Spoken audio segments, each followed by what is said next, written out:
एक मित्र ने प्रश्न पूछा है कि गुरुदेव, क्या दुख में पढ़कर ही ट्रू अंडरस्टैंडिंग डेवलप होती है, हम निखरते हैं?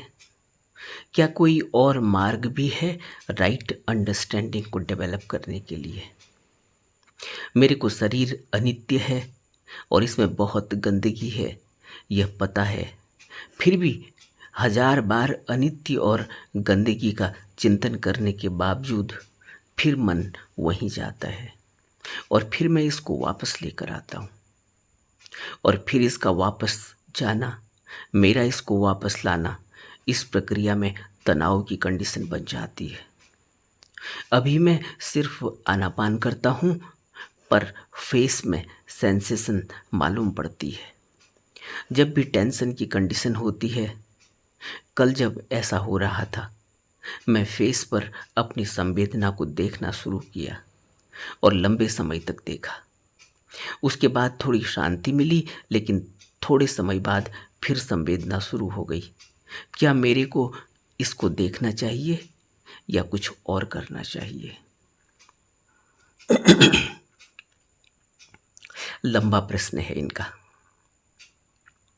लेकिन कुछ महत्वपूर्ण बातें हैं इसमें। उन्हीं महत्वपूर्ण बातों पर प्रश्न उठते हैं। पहला महत्वपूर्ण प्रश्न इसमें है कि क्या दुख जरूरी है ट्रू अंडरस्टैंडिंग को डेवलप करने के लिए, या कोई और मार्ग भी है? दूसरा, शरीर अनित्य है और इसमें गंदगी है। बार बार अनित्य और गंदगी का चिंतन करने के बावजूद भी मन वहीं चला जाता है। और तीसरा, क्या जब मुझे आनापान के समय में सेंसेशन मालूम हो तो उस सेंसेशन को, उस संवेदना को मैं देखता हूं, थोड़ी देर शांति मिलती है और फिर संवेदना शुरू हो जाती है। क्या मुझे इसको देखते रहना चाहिए या कुछ और करना चाहिए? ये तीन प्रश्न हैं इसमें। पहली बात, ट्रू अंडरस्टैंडिंग। क्या दुख में पढ़कर ही ट्रू अंडरस्टैंडिंग आती है? दुख अनिवार्य बताया ज्ञानियों ने। कहा कि अगर मनुष्य दुख में हो तो दुख उसको एक पाठ सिखाता है, दुख उसको कुछ अंडरस्टैंडिंग देकर जाता है। इसलिए ज्ञानियों ने कहा कि मनुष्य की जिंदगी में दुख जरूरी है। और बुद्ध तो कहते हैं कि दुख ही है, दुख के अलावा कुछ है ही नहीं। दुख का रियलाइजेशन हो जाना ज्यादा जरूरी है। दुख, क्या दुख नहीं है? सुख है कहां? आप ही सोचो, हम सुख कहां कह रहे हैं?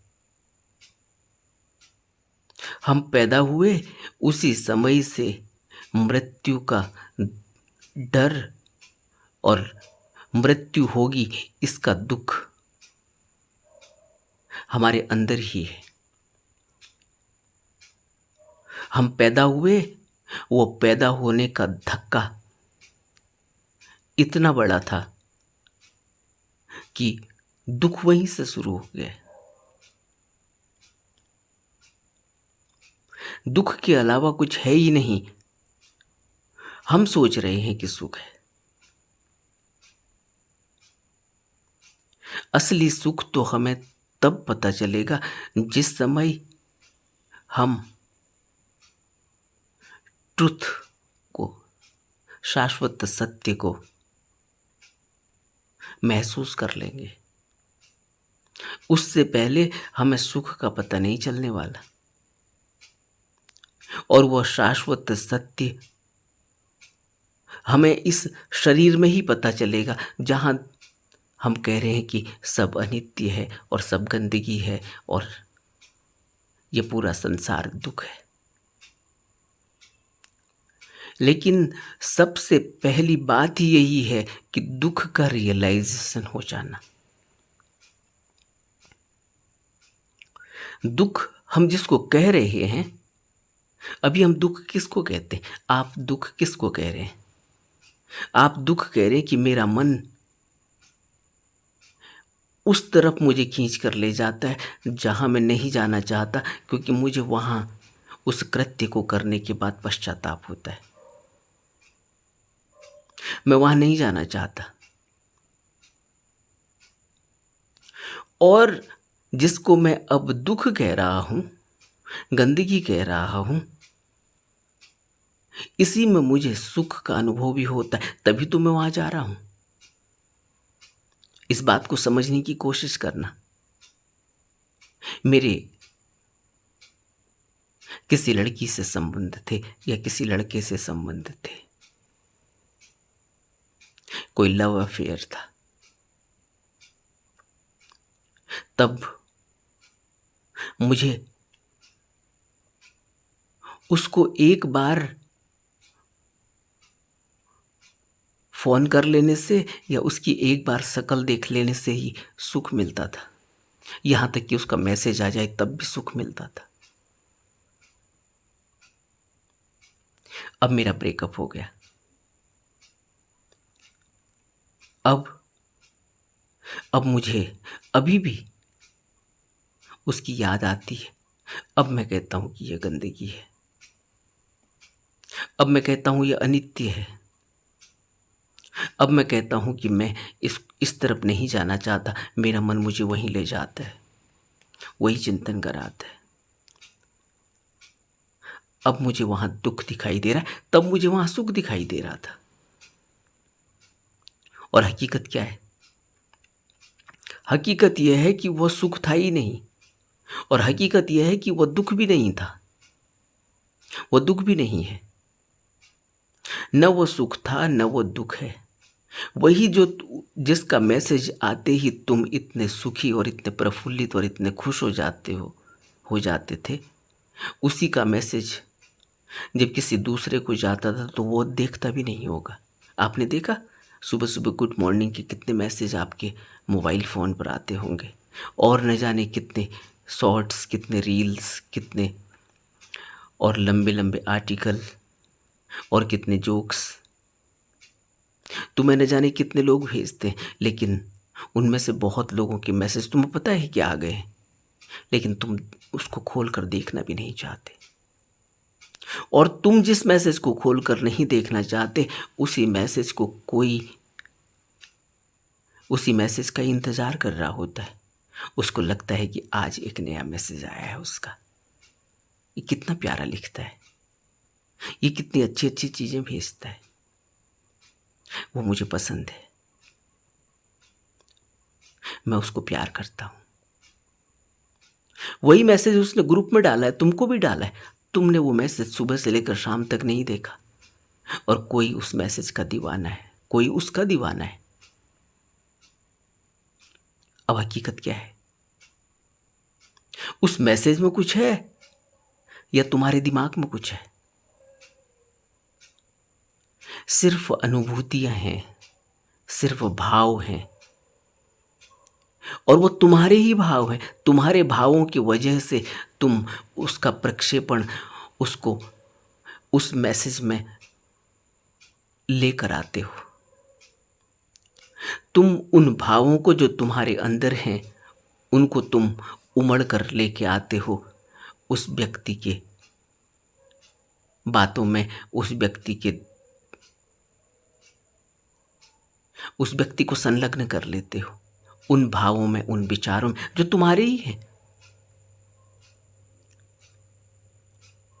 और जब वही व्यक्ति जो तुम्हें इतना पसंद था, जिसकी वजह से तुम्हारे अंदर वो भाव, वो विचार उठ रहे थे और तुम उन भाव विचारों के कारण खो जाते थे उस आदमी में या उस औरत में या उस व्यक्ति में, उस वस्तु में। जब वही व्यक्ति, वही वस्तु भाव और विचारों में कटुता भर जाती है तो व्यक्ति वही है, वस्तु वही है, लेकिन अब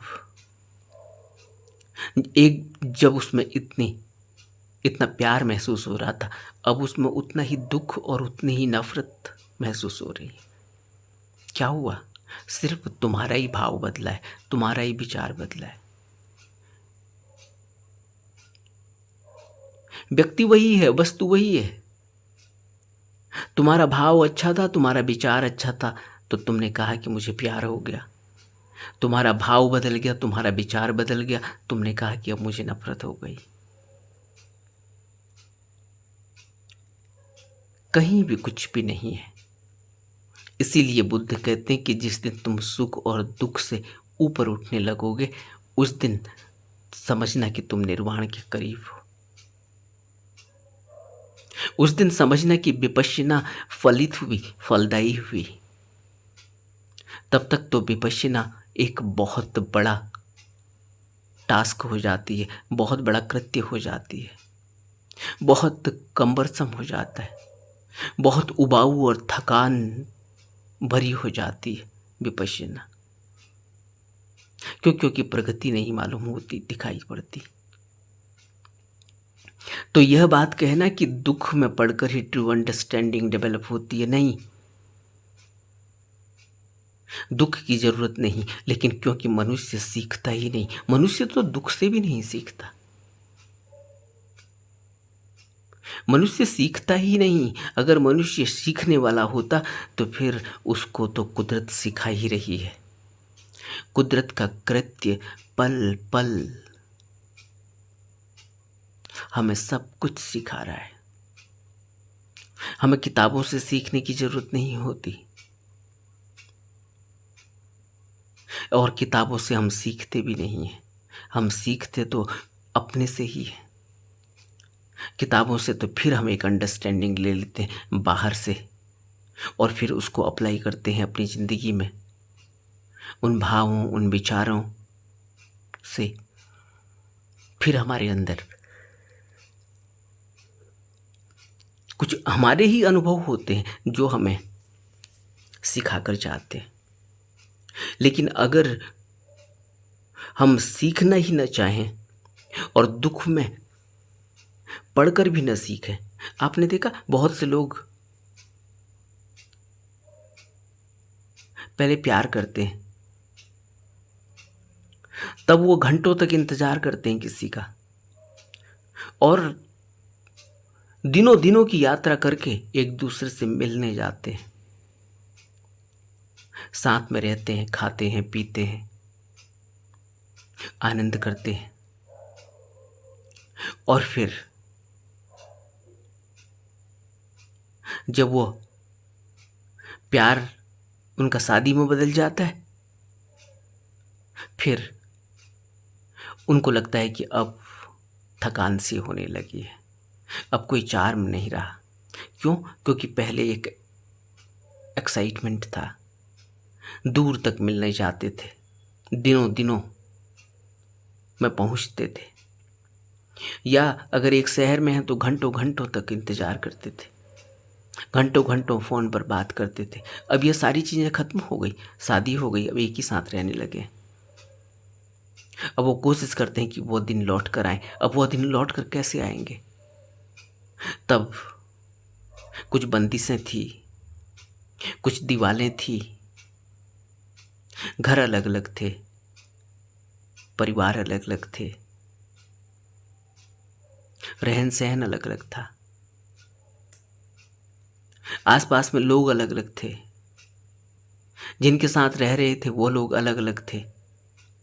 अब सब कुछ बदल गया है, अब कोई नहीं रहा, अब सिर्फ हम रहे, दीवारें भी हट गई। अब वो एक्साइटमेंट नहीं रहा, इसलिए फिर चिड़चिड़ापन आ जाता है ज़िंदगी में। फिर लगता है कि ये मुझे टाइम नहीं दे रहा है। दूसरा भी सोचता है कि अब ये मुझे उस तरह से नहीं ट्रीट करता जैसे पहले करता था। और धीरे धीरे मिसअंडरस्टैंडिंग होती है और है कुछ भी नहीं, सिर्फ अंदर भाव और विचारों में सब कुछ बदल रहा है। और एक दिन झगड़ा हो जाता है। सालों तक साथ रहते हैं और तब सुख का अनुभव कर रहे थे, और सालों बाद जब अलग होते हैं तो फिर दुख का अनुभव हो जाता है, फिर दुश्मन हो जाते हैं। पहले दोस्त थे जिन्हें मरने की कस्में खाई थी, और 7-7 जन्मों की कस्में खाता है आदमी। 7 फेरे लेता है, 7 जन्मों की कस्में खाता है, 7 जन्म साथ रहने के वादे करता है। और कई बार तो 7 दिन में, कई बार 7 महीने में, कई बार 7 साल में। सब कुछ बदल जाता है। तो ये क्या है? वही सुख फिर दुख में बदल जाता है, और फिर वही व्यक्ति दोबारा शादी कर लेता है, फिर दूसरे प्यार में पड़ता है, फिर दूसरी शादी करता है, फिर वही नैगिंग होती है, फिर वही कलह कलेश होता है, फिर नफरत और प्यार होता है। और बहुत से लोग तो फिर दूसरी शादी भी तोड़ लेते हैं, फिर तीसरी शादी करते हैं, फिर प्यार में पड़ते हैं। तो दुख है, बार बार दुख हो रहा है, लेकिन ट्रू अंडरस्टैंडिंग डेवलप कहाँ हो रही है? तो ये पता ही नहीं चला कि दुख हो रहा था। दुख है ही नहीं, उन्होंने माना ही नहीं कि ये दुख। वो तो कहते हैं कि तो पार्ट ऑफ लाइफ है। ऐसा व्यक्ति कभी सीखेगा? और बुद्ध हमसे पहला स्टेटमेंट ही यही कह रहे हैं कि 4 आर्य सत्य है। पहला, कि इस संसार में दुख है। अब इस आर्य सत्य को ही जो न समझे, न माने, तो उस व्यक्ति के जीवन में कोई परिवर्तन होगा, उस व्यक्ति के जीवन में कोई आध्यात्म की खुशबू कभी आएगी, उस व्यक्ति के जीवन में कभी समर्पण, त्याग, सेवा पैदा होगी, उस व्यक्ति के जीवन में कभी दुख से कोई अंडरस्टैंडिंग, कोई डेवलप, कोई ऐसा उसके अंदर राइट अंडरस्टैंडिंग पैदा होगी? नहीं। कहा सबने यही है, ज्ञानियों ने, कि दुख में पड़कर ही मनुष्य का जीवन बदलता है। दुख में पड़कर मनुष्य का जीवन बदलता है, सिर्फ इतना ही है कि दुख में अहंकार पिघलता है, दुख में मैं को चोट लगती है, दुख में यह पता चलता है कि अभी वो कमजोर है। किसी भी प्रकार का दुख हो, दुख में इंसान टूटता है, दुख में उसकी मैं को चोट लगती है, दुख में वो सुनने को तैयार होता है। इसलिए ज्ञानियों ने कहा कि दुख जरूरी है।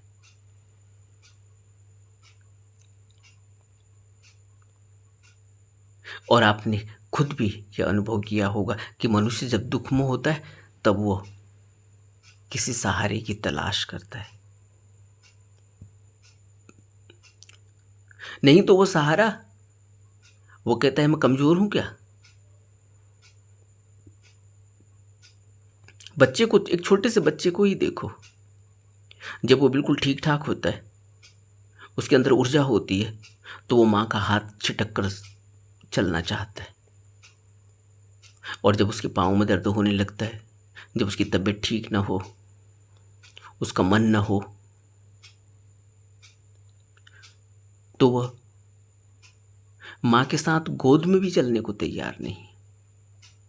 माँ गोद में ले जा रही है उसको, लेकिन वो कहते नहीं, मुझे जाना ही नहीं है, तुम यहीं रहो।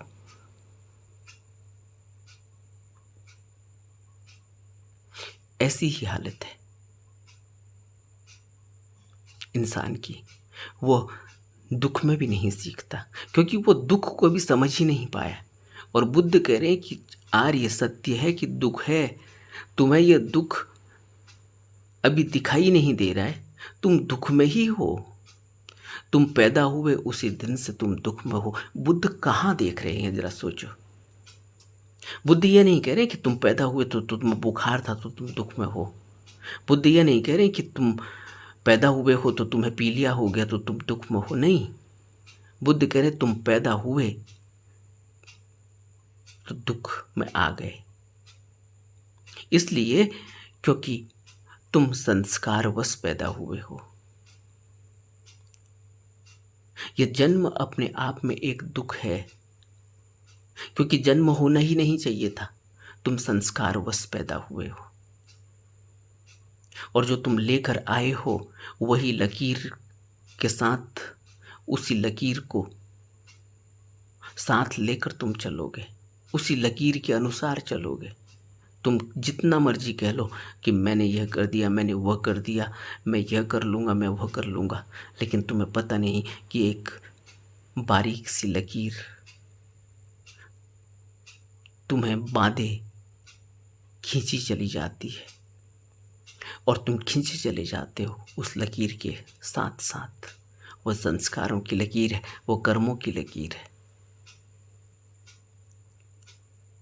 और ऐसा नहीं है, जिन मित्र ने यह प्रश्न पूछा है उन्होंने अपनी कुछ कहानी मुझे बताई थी, और ऐसा नहीं है कि जो उनके साथ घटा है उसी तरह की जिसकी वजह से वो प्रभावित हुए हैं, वही बात न जाने कितने लोगों को प्रभाव में डालती, लेकिन उन लोगों को प्रभाव नहीं पड़ा, लेकिन इनको प्रभाव पड़ गया। अक्सर होता है ना, एक व्यक्ति को कुछ वो देखता है, वो प्रभावित हो जाता है, लेकिन उसी दृश्य को दूसरा देखता है, उस पर कोई प्रभाव नहीं पड़ता। इन पर छाप पड़ गई, दूसरे पर छाप नहीं पड़ी। अभी उस छाप को ढो रहे हैं। तो दुख है, यह ऐसा नहीं है कि तुम बुखार होगा तो तब तुम्हें पता चलेगा कि दुख है। दुख तो जीवन में तुम आ गए, दुख आ गया क्योंकि तुम संस्कारवश पैदा हुए हो। और दुख यही है कि यह जन्म मृत्यु का कारण बनेगा। जन्म है तो मृत्यु भी साथ में आई है, और यह मृत्यु दुख देकर जाएगी, क्योंकि इस मृत्यु से एक ही थोड़ी दुखी होता है। जो पैदा करने वाला है, जिसके थ्रू, जिसके जरिए पैदा हुए, वो भी दुखी होता है। वो भी संस्कार लेकर आया है कि उसे दुख मिलना है इस बच्चे के कारण, और यह बच्चा भी संस्कार लेकर आया है कि इसने दुख देना है और इसने दुख भोगना है। यह पूरी, इसलिए तो बुद्ध कहते हैं प्रतीत्य समुत्पाद का सिद्धांत आसान नहीं है, सीधा नहीं है, बहुत जटिल है। जड़ें कहाँ तक फैली हुई हैं हम नहीं जानते, और कितने कारण हैं यह भी हम नहीं जानते। क्या कारण है कि हम पैदा हुए, हमें पता है? और बुद्ध कहते हैं कि बिना कारण के कार्य होता ही नहीं। कारण है तब कर्म हुआ है, और जब कर्म हुआ है तो उसका फल आना भी निश्चित है, और हमें कोई पता नहीं कि हमारा कारण क्या है। तो आज जब जो हम एक सोच रहे हैं कि दुख में ही ट्रू अंडरस्टैंडिंग पैदा होगी, तो सबसे पहले दुख को समझना तो होगा। बुद्ध तो कहते हैं कि दुख का मतलब यह नहीं कि कोई लड़की छोड़कर चली गई या कोई लड़का छोड़कर चला गया तो दुख आया। दुख तो उसी समय था जिस समय पैदा हुए। धक्का मारकर इस भवलोक में पटक दिया गया है, और अब यहाँ छटपटाते रहेंगे। और हर पल दुख भोगा जा रहा है, लेकिन दुख का पता ही नहीं चल रहा है। क्यों? क्योंकि लगता यही है कि सुख आएगा। सुख क्या है? वही दुख सुख जैसा दिखाई दे रहा है। किसी लड़की का हाथ पकड़ते हैं, कितना सुख मालूम पड़ता है,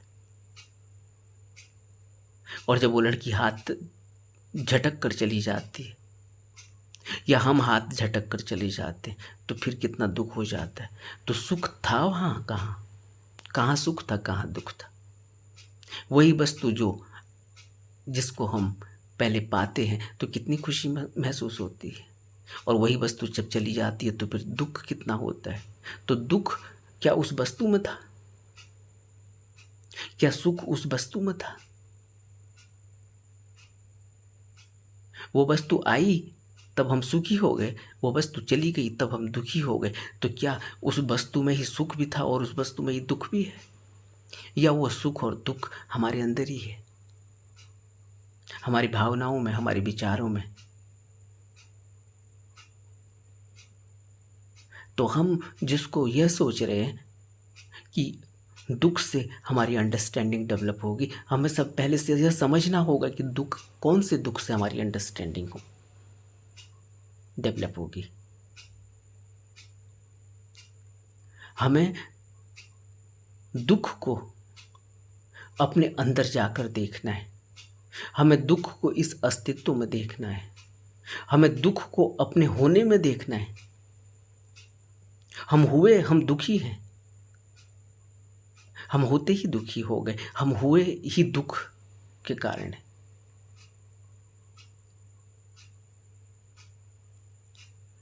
और जब हम सुखी होंगे वो वह अवस्था होगी जिस समय हम इस सुख और इस दुख से ऊपर होंगे। जैसे मैंने भी कहा कि एक वस्तु सुख दे रही है जब आ रही है, एक वस्तु जब जा रही है तो दुख दे रही है। वही वस्तु सुख दे रही है और वही वस्तु दुख दे रही है, तो उस वस्तु में क्या सुख और दुख दोनों है? वस्तु में तो कुछ भी नहीं है, हमारा प्रक्षेपण है। हम सुख और दुख डाल रहे हैं उस वस्तु में। हम दुख डालते हैं तो दुखी हो जाते हैं उस वस्तु के कारण, हमें वो वस्तु में दुख दिखाई देता है। जब हम सुख डालते हैं तो हमें उस वस्तु में सुख दिखाई देता है। जब कोई स्त्री हमें अच्छी लगती है तो हम उसमें सुख डालते हैं, जब वही स्त्री हमको छोड़कर चली जाती है तो हम उसमें दुख डालते हैं। अब हम उसे कहते हैं कि यह संसार की सबसे खराब स्त्री है, और तब हम कहते थे वो संसार की सबसे अच्छी स्त्री है जब हमने उसका हाथ पकड़ा था। और वाइस वर्सा, यही आदमी के संबंध में भी है। स्त्री भी यही सोचती है जब उसने किसी आदमी का हाथ पकड़ा कि उसका आदमी संसार का सबसे अच्छा आदमी, और जब वही छोड़कर चले जाता है तो वो कहती है कि यह सबसे दुख देने वाला आदमी है। तो आदमी में कहाँ सुख और दुख है? हमने प्रक्षेपित किया है, हमने डाला, और यह सुख और दुख हमसे ही जुड़ा हुआ है। और हम संसार में आए हैं अपने दुख के कारण, अपने संस्कार के कारण, अपने कर्म के कारण।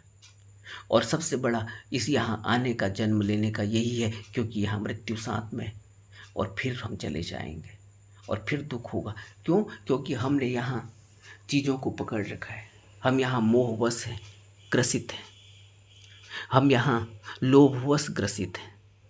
इसलिए जब हम जाएंगे तो हम मरना नहीं चाहते, क्योंकि हमने यहाँ वस्तुओं से अपना संबंध जोड़ रखा है। कभी स्त्री से संबंध जोड़ा है, कभी बच्चों से संबंध जोड़ा है, कभी वस्तुओं से संबंध जोड़ा है। घर, प्रॉपर्टी, जमीन जायदाद, नौकरी चाकरी, जेवर, हीरे जवाहरात,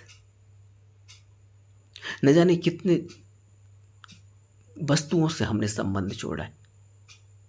इसलिए जब हम मरते हैं तो इन्हीं वस्तुओं से हमारा संबंध होता है, तो फिर हमें फिर दुख होता है, क्योंकि हमने इतना बड़ा एम्पायर खड़ा किया और हम सब कुछ छोड़कर जा रहे हैं।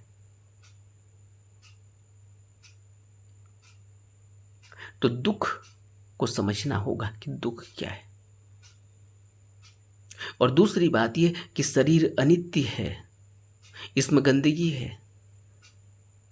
इतनी बात हमने जानी कि शरीर अनित्य है और इसमें गंदगी है,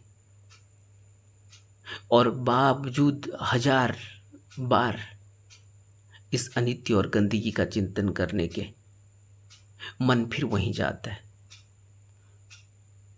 क्योंकि मन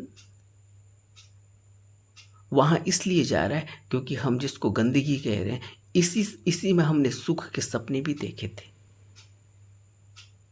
शरीर अनित्य है, इसका चिंतन कर रहे हैं, लेकिन शरीर से अभी भी सुख भोगने की आशा भी है।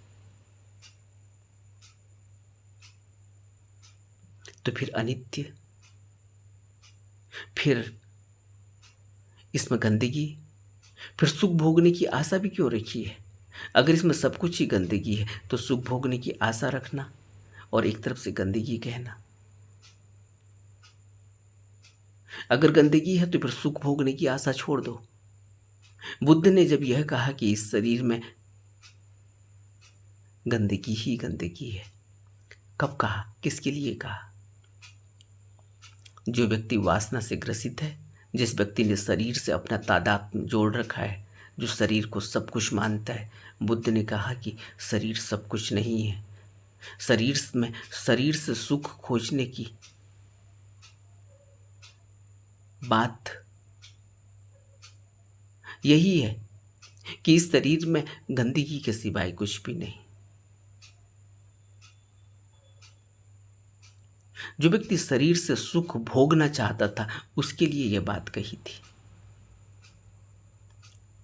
और बुद्ध ने यह भी कहा कि जो भिक्षु है उसको अपने शरीर को स्वस्थ भी रखना चाहिए, क्योंकि स्वस्थ शरीर से ही वह साधना कर पाएगा। शरीर अगर अस्वस्थ होगा तो फिर साधना भी नहीं होगी।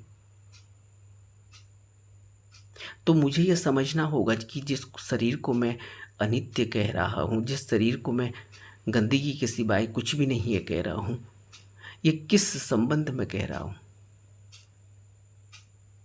और अगर मैं इसका चिंतन सिर्फ इसी उद्देश्य के लिए कर रहा हूँ कि मुझे इसमें कोई भोग नहीं भोगना, तो फिर अभी जिस भोग को भोगने के लिए मैं शरीर का सहारा ले रहा हूं, उस भोग से मुझे सुख मिल रहा है। अगर सुख नहीं मिल रहा होता तो सोचो कि मैं फिर उस तरफ को जाता क्यों। तो एक तरफ तो यह बात करना कि शरीर में गंदगी ही गंदगी है, और दूसरी तरफ इससे भोग की आशा रखना, भोग का आनंद लेना, ये दोनों ही विरोधाभासी बातें हैं। और बुद्ध ने काम वासना से ग्रसित व्यक्ति के लिए यह बात कही थी कि ऐसा सजेशन करना चाहिए, ऑटो सजेशन, कि शरीर में गंदगी है, ताकि इन इंद्रियों में जो गंदगी है वो गंदगी से हमारा ध्यान वासना से हटे। लेकिन यह शरीर अनित्य है, लेकिन इस अनित्य शरीर से ही हम अपने अंदर उस सत्य के दर्शन करते हैं। इस अनित्य शरीर में ही हम उस नित्यता को, उस शाश्वत सत्य को महसूस करते हैं जिससे यह शरीर चल रहा है। यह शरीर अनित्य है, लेकिन अनित्य होने के बावजूद भी ये जो चल रहा है, इसमें अपने से जो इसमें सांस चल रही है, अंदर कोई मशीन थोड़ी लगी है कि सेल डाला और चल गई सांसें। इसमें जो यह सांस खींच रहा है, इसमें जो यह प्रवाह चल रहा है, यह प्रवाह शाश्वत सत्य का है। इसमें उस शाश्वत सत्य को महसूस करना है। तो शरीर अनित्य है, लेकिन इस अनित्यता के बावजूद भी इस अनित्यता में ही हमने उस धर्मकाय को, उस सत्यकाय को, उस ब्रह्मकाय को महसूस करना है, उसको रियलाइज करना है। बुद्ध ने 3 काया कही इस शरीर में। शरीर अनित्य है, फिर भी इसमें 3 काया है, और इसमें जो शाश्वत सत्य है, जो सत्यकाय है, वो हमेशा रहने वाली है। कौन सी सत्यकाय जो हमेशा रहने वाली?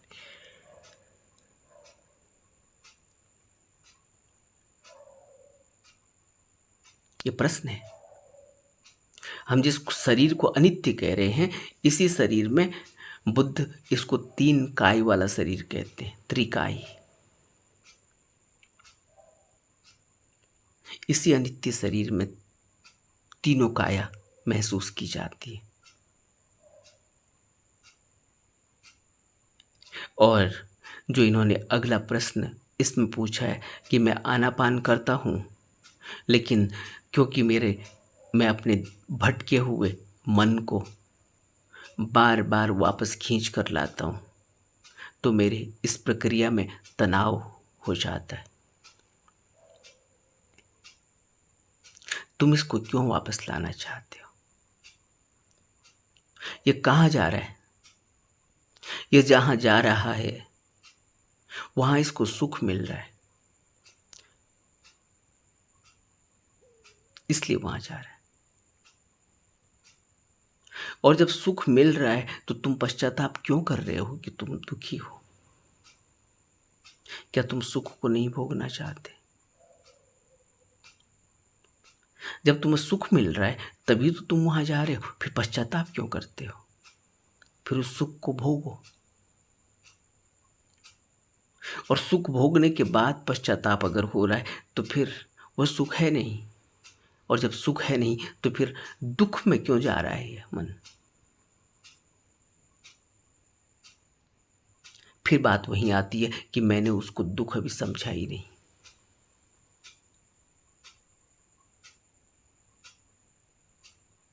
जिस समय मैं उसको दुख समझ लूंगा तो फिर मैं न्यूट्रल हो जाऊंगा, फिर मैं संभाव में आ जाऊंगा। और बुद्ध तो कहते हैं कि सुख है ही नहीं, दुख ही है। अब खुद ही सोचो, तुम्हारा मन जहां जा रहा है, जिसको तुम बार बार खींच कर ला रहे हो, मन कहता है कि वहां सुख है, तुम कहते हो कि नहीं वहां सुख नहीं है, दुख है। तो इससे क्या पता चलता है कि तुमने मन में एक विचार बनाया है कि वहां दुख है, लेकिन मन उस विचार को नहीं मानता, मन कहता है कि नहीं वहां सुख है। अब दोनों तुम्हारे ही विचार हैं, अब तुम उन विचारों में अपने ही अंदर लड़ाई कर रहे हो।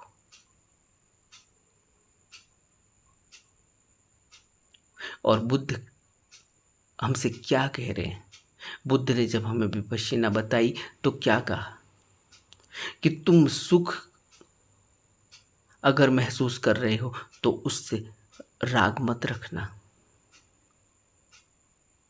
अगर विपश्ययी हो, अगर विपश्यना फलित करना चाहते हो, फलदायी करना चाहते हो, अगर विपश्यना में सक्सेस तुम्हें पानी है, अगर तुम्हें साधना करनी है, तो तुम सुख में राग पैदा मत होने देना, और दुख में द्वेष मत पैदा होने देना। और हम क्या कर रहे हैं? हम आनापान कर रहे हैं। इसीलिए मैं कहता हूँ कि अभी हमारी विपश्यना बहुत कच्ची है, क्योंकि हम विपश्यना तो कर रहे हैं लेकिन साथ में राग भी जोड़ते हैं, साथ में द्वेष भी जोड़ते हैं। और विपश्ययी क्या करता है? एक विपश्ययी जो कुछ भी संवेदना महसूस करता है उसमें राग और द्वेष नहीं जोड़ता। अगर तुमने राग जोड़ दिया उसमें तो फिर विपश्यना फलदायी नहीं हुई, फिर विपश्यना हो ही नहीं सकती, क्योंकि तुमने उससे संबंध बना लिया। तुम्हें जो तनाव हो रहा है उसमें तुमने संबंध जोड़ लिया है, इसलिए तुम उस संबंध की वजह से तुमने उसमें द्वेष देख लिया, तो तुम अब उस द्वेष से मुक्त होना चाहते हो।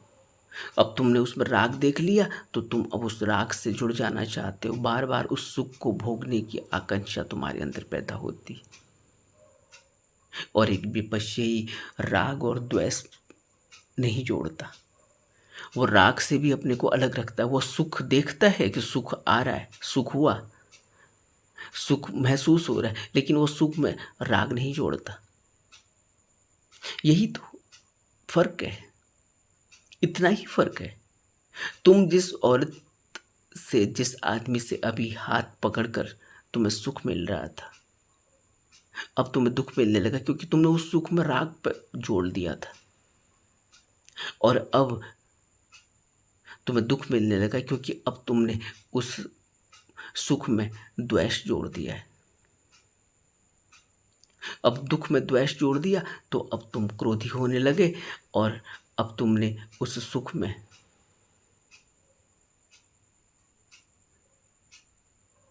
राग जोड़ दिया, तो तुम सुखी महसूस करने लगे अपने को। लेकिन अगर तुम सिर्फ हाथ पकड़े रहो और तुम्हारा कोई राग न उठे, राग को काट दो, सुख और राग की जो तार है उसको काट दो, तो तुमने हाथ पकड़ा है, तुम अनुभूति भी हो रही है, लेकिन तुम उस अनुभूति को जोड़ते नहीं, तुम उसे महसूस करते हो, और तुम महसूस करते हो, महसूस करते करते वो गिर जाती है। अब वहाँ कोई अनुभूति नहीं होती, सुख है, ठीक। फिर हाथ छूट गया, अब हाथ छूट गया है, कोई द्वेष नहीं, कोई दुख नहीं, क्योंकि द्वेष का तुमने तार दुख से जोड़ा ही नहीं। हाथ छूटा, दुख महसूस हुआ, लेकिन दुख को तुमने अगर द्वेष से उसके तार नहीं जुड़े हैं, तो तुम्हें दुख भी वैसे ही दिखाई देगा जैसे सुख। जैसे हाथ पकड़ते समय तुम्हें अनुभूति हुई, वैसे ही हाथ छोड़ते समय तुम्हारी अनुभूति है। तो तुम दुख और सुख है कहाँ? तुम दुख और सुख से अलग हो गए।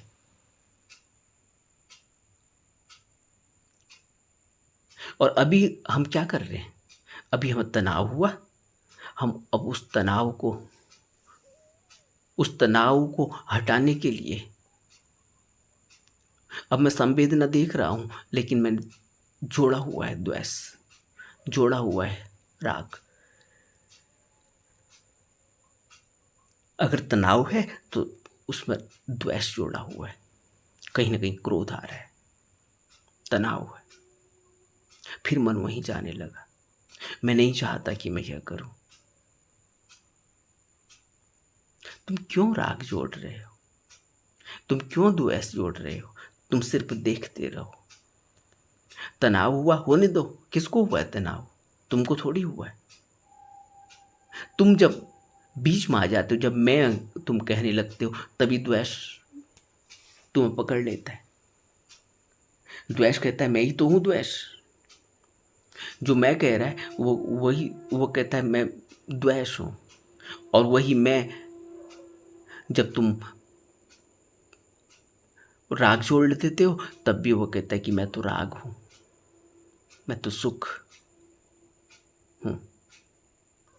तो तुम तनाव उठ रहा है, तनाव को सिर्फ देखो, वहां द्वेष मत जोड़ो, तो तुम टेंशन से मुक्त हो जाओगे। तुम आनापान करते रहो, मन को खींच कर ले आए, ठीक है, लेकिन वहां राग मत जोड़ो, वहां द्वेष मत जोड़ो कि फिर वहीं चला गया। तुम कोशिश कर रहे हो, तुम लड़ाई कर रहे हो, लड़ाई से कुछ नहीं होगा। जा रहा है, जाने दो, देखते रहो। तुम देख नहीं पा रहे हो। तुम्हारा देखना, तुम्हारी ऑब्जर्वेशन बीच में टूट जाती है, छिन्न भिन्न हो जाती है। तुम देख नहीं पाते, तभी तुम राग में फंस जाते हो, और मन जो चाहता है वो कर देता है। क्योंकि मन को तो खुशी मिल रही, तुम्हें लग रहा है कि मन वहां जा रहा है। मन वहां क्यों जा रहा है? मन कहाँ जाता है? मन वहां जाता है जहां खुशी मिलती है। और तुम उसे खींच कर लाना चाहते हो, तुम कहते हो नहीं वहाँ ठीक नहीं, वहाँ मत जाओ। ऐसे तुम कैसे उसको खींच कर लाओगे? तुम उसे तभी खींच कर ला पाओगे जब तुम अपने मैं को हटा दो। ये मैं तनाव का कारण है। तुम सिर्फ देखते रहो, उसको जा रहा है जाने दो, तुम उसको देख लो। उसको देखते ही उसकी मौत हो जाएगी, मैं तुम्हें निश्चित रूप से कहता हूं। तुम देख नहीं पा रहे हो। वो संबंध जोड़ लेता है और तुम उस संबंध में, तुम उस राग में उलझ जाते हो। जब वो संबंध जोड़ रहा है तुम राग में मत उलझो, तुम सिर्फ देखो। जा रहा है वहां, चल जा, कहाँ जाएगा, मैं देखता हूं। तुम सिर्फ देखते रहो। देखने से उसको ताकत नहीं मिलती, तुम्हारे राग जोड़ने से ताकत मिलती है। अगर तुम उस लौटा कर लाते हो, द्वेष पैदा हो रहा है, दुख पैदा हो रहा है, अब तुम द्वेष जोड़ देते हो। वो द्वेष के कारण तुम में तनाव हो रहा है, तुम उससे द्वेष मत जोड़ो। दुख हो रहा है, उसको देखते रहो। देखते देखते ही वो दुख विदा हो जाएगा, क्योंकि द्वेष अगर उसमें नहीं जुड़ा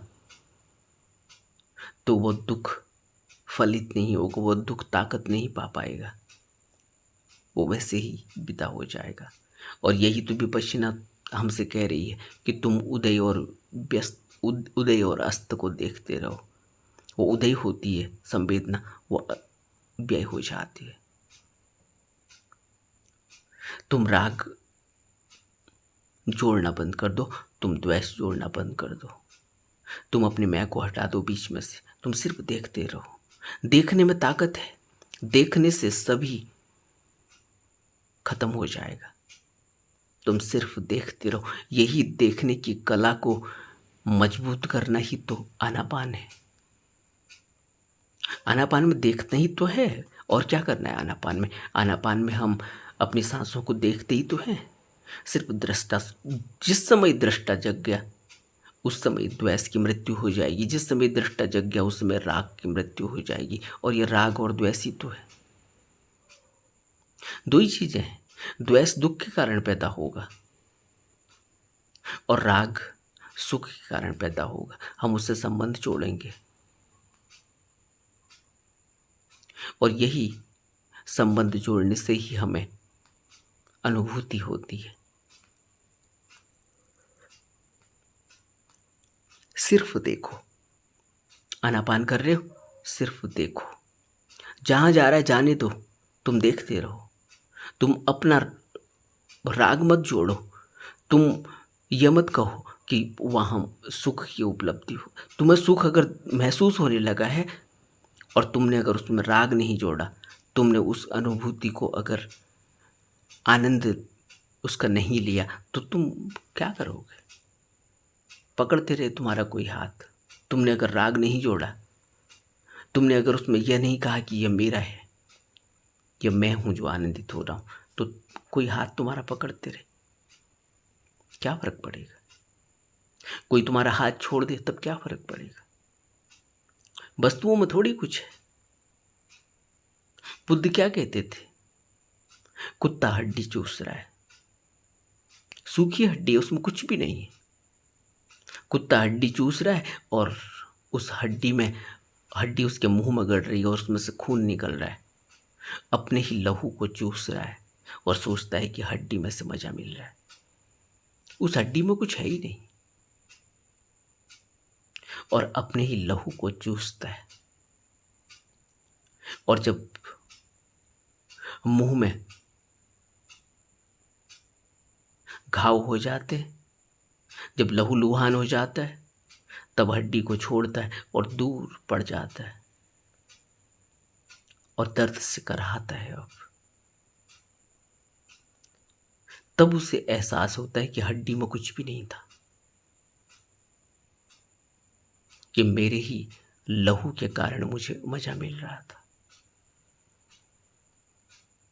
हम भी ऐसा ही कर रहे हैं। बुद्ध यही तो कहते हैं कि काम वासना हमें इसी तरह से, ये कुत्ते की हड्डी की तरह है जिसमें कुछ भी नहीं। हम अपना ही लहू चूसते हैं और आनंदित होते हैं। तुम कुछ मत करो, तुम सिर्फ देखते रहो। तुम अपनी सांसों पर आ जाओ। तुम्हें कुछ भी करने की ज़रूरत नहीं, तुम्हें कहीं भी जाने की ज़रूरत नहीं। मन जहाँ जा रहा है जाने दो। तुम अपनी सांसों में आ जाओ। अपने को हटा दो, अपने को उस वस्तु से हटा दो, अपने को उस विचार से हटा दो। तुरंत अपने को सांसों पर ले आओ। तुम देखोगे कि तुमने वहाँ से अपने को हटाया, अब वहाँ कोई सुख भोगने वाला नहीं। तुम तनाव से मुक्त हो जाओगे। नमो बुद्धाय।